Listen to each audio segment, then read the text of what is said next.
बिस्मिल्लाहिर्रहमानिर्रहीम। फ्रेंड्स, कैसे हैं आप? उम्मीद है कि आप सब ठीक होंगे। आज मैं आप लोगों के लिए टूटियां साफ़ करने वाली रेमेडी लेकर आई हूँ और बहुत ही आला किस्म की है, जिसको हम लगाने से हमारी जो टूटियां हैं वो चमक जाएंगी इंशाल्लाह। हम रेमेडी बनाना स्टार्ट करते हैं। इधर मेरे पास है मीठा सोडा और ब्लीच है और है विम है, लेमन मैक्स, और है ये विम दूसरा सिंपल भी है और पाउडर वाला भी है, और हार्पिक है। हम इनमें से अगर आपके पास विम का पाउडर नहीं है तो आप सर्फ भी इस्तेमाल कर सकते हैं। मिक्सचर बनाना स्टार्ट करते हैं। इधर मैंने 1 चम्मच मीठा सोडा लिया है और 1 चम्मच मैंने वो लेमन मैक्स विम लिया है और विम पाउडर लिया है, और मैंने इधर हार्पिक 1 चम्मच लिया है। इन सब चीज़ों को अच्छी तरह मिक्स करेंगे और मिक्स करने के बाद हम अब इनको अप्लाई कर लेंगे। जब अच्छी तरह हमारा ये मिक्स हो जाए तो फिर हमने ब्लीच जो है एंड में डालनी है। तो इसके बाद जब हमारा ये मिक्स हो गया, अब हम इसमें ब्लीच डालेंगे।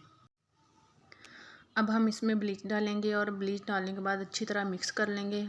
और हमारे घर में जितनी भी घर में बेसन में, वाशरूम में और सिंक की जो भी टूटियाँ हैं हम उन सब पे अप्लाई कर सकते हैं। और इस मिक्सर को अच्छी बात यह है कि हम बना के किसी जार या बोतल वगैरह में बंद कर सकते हैं और जब भी अप्लाई करना है अब हम कर सकते हैं। 1 हफ्ते तक ये चल जाता है। और ये देखिए मैंने इधर टूटियाँ जितनी हैं सब पे लगा दिया, घर की बेसन पे लगा दिया है।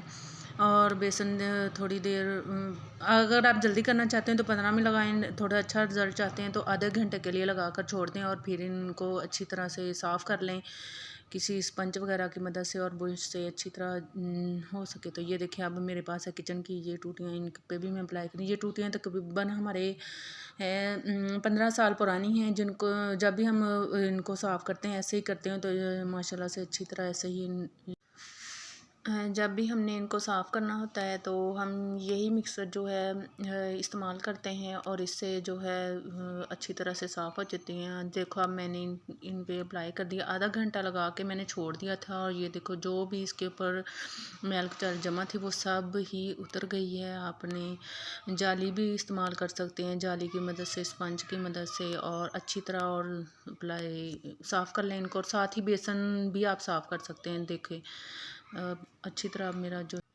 और इस मिक्सचर से जो है ये टाइलें जो हैं उस पर भी अप्लाई कर सकते हैं, वाशरूम की टाइलों पे, जैसे किचन में भी सिंक होता है या बाज़ औक़ात अकेला ही खुरा वगैरह बनाया होता है, आप उस पर भी चमका सकते हैं, उसको भी लगा के छोड़ दें, उसका भी रिज़ल्ट अच्छा आएगा। तो देखिए माशाल्लाह से इतनी मेहनत भी नहीं करनी पड़ती और बस आप लगाएं और 15 मिनट बाद आप साफ़ कर लें। तो ये देखें जी मेरा बेसन और मेरी जो है ये टूटियाँ अच्छी तरह से चमक गई हैं। अब यही मिक्सचर जो मैंने इधर लगाया था सिंक पे वो भी ये देखे मैं लगा रही हूँ अच्छी तरह। मेरे पास सिंक नहीं है, मैंने टूटियों वाला वो जो छोटा सा है वो खुरा बनाया हुआ है उस पे लगाया है। तो ये देखिए अब वो भी मेरा अच्छी तरह से साफ़ हो जाएगा। तो इंशाल्लाह ऐसे ही। अगर आपको मेरी रेमेडी पसंद आई है, मेरे चैनल को लाइक करें, शेयर करें और सब्सक्राइब करें। अल्लाह हाफिज़।